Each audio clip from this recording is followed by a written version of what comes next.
आज हमने 5 इलेक्ट्रिक बसें जो धुआं रहित, उनको हरी झंडी दिखा करके आज यहां से रवाना किया है। हमने पिछले दिनों अपने संकल्प पत्र में कहा था कि हम 11 नगर निगमों में हरियाणा प्रदेश के अंदर जो शहर के अंदर चलने वाली बसें हैं, जिनको लोकल बसें कहते हैं, वहां पोल्यूशन ना हो, शहर के अंदर पोल्यूशन कम मात्रा में हो, हमने ये टारगेट रखा था कि हरियाणा प्रदेश के अंदर 11 नगर निगमों में हम 375 इलेक्ट्रिक बसें देंगे। आज उसकी हमने शुरुआत की है। हमने इससे पहले भी जो पीछे 9 शहरों के अंदर इस सिटी बस सेवा के तहत लगभग 45 बसें पिछले दिनों अलग अलग इन नगर निगम क्षेत्रों के अंदर भेजने का काम किया था। और इसके अलावा भी आदरणीय प्रधानमंत्री जी ने जो कहा है कि ई बसें भी हम लगाने का काम करेंगे और ई बस योजना के तहत लगभग 450 और बसें हम 2026 तक खरीद करके उनको हम शहरों के अंदर भेजने का काम हमने ये पूरी योजना बनाई है।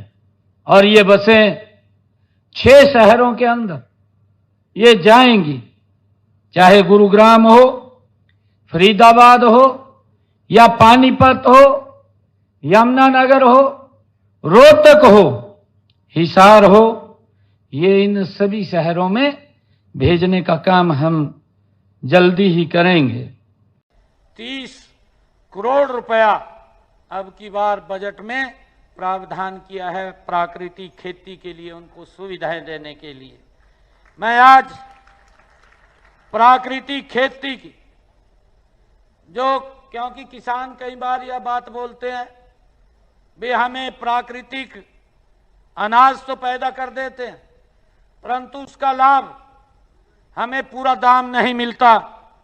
परंतु मैं आपको बताना चाहता हूं, वैसे तो अगर पता चल जाए आज के ज़माने में ये प्राकृतिक खेती का बिना पेस्टिसाइड, बिना यूरिया के ये अनाज है तो लोग लाइन में लग करके खरीदते हैं। परंतु फिर भी हमने निर्णय किया है कि प्राकृतिक खेती तथा जैविक खेती से उत्पादित गेहूं, धान, दालों के लिए प्राकृतिक तथा जैविक मंडी, ऑर्गेनिक मंडी की स्थापना ये गुरुग्राम में की जाएगी। इसकी मैं आज घोषणा करता हूं। मैं ये भी घोषणा करता हूं कि प्राकृतिक तथा जैविक फल सब्जियों के लिए प्राकृतिक तथा जैविक मंडी, ऑर्गेनिक मंडी हिसार में भी बनाई जाएगी। इसकी भी मैं घोषणा करता हूं।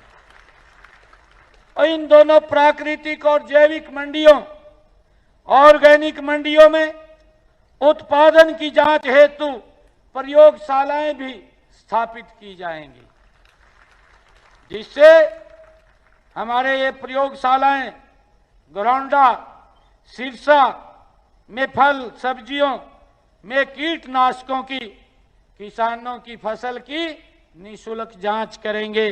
बागवानी विभाग की ये प्रयोगशालाएं में की जाएगी। जहां बागवानी विभाग होगा ये प्रयोगशालाएं वहां पर लगेंगी और किसानों की ये प्राकृतिक खेती के अनाज की फ्री में उसकी जांच करेंगी। हरियाणा किसान कल्याण प्राधिकरण के तहत प्राकृतिक तथा जैविक खेती के उत्पादकों का सटीक तथा उत्तम मूल्य निर्धारित करने के लिए हरियाणा में एक समिति का चयन किया जाएगा, ताकि प्राकृतिक खेती के भाव क्या हों, किसान को क्या रेट मिले, उसके लिए एक समिति बनाई जाएगी।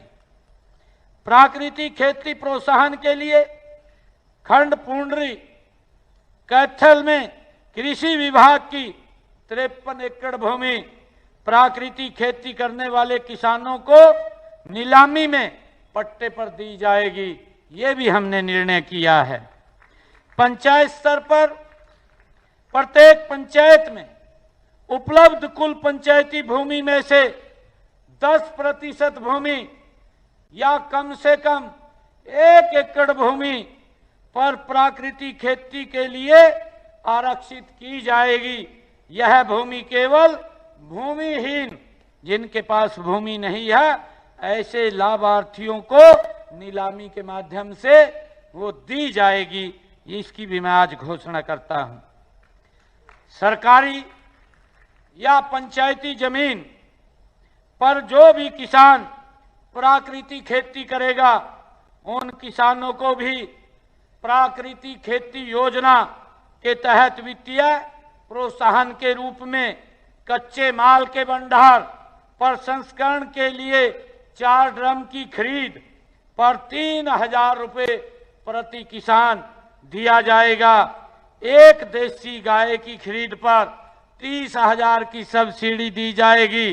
प्राकृतिक खेती से प्राप्त उत्पादों की ब्रांडिंग और पैकेजिंग के लिए प्रति किसान 20,000 रुपये प्रदान किए जाएंगे। इसकी भी मैं आज घोषणा करता हूं।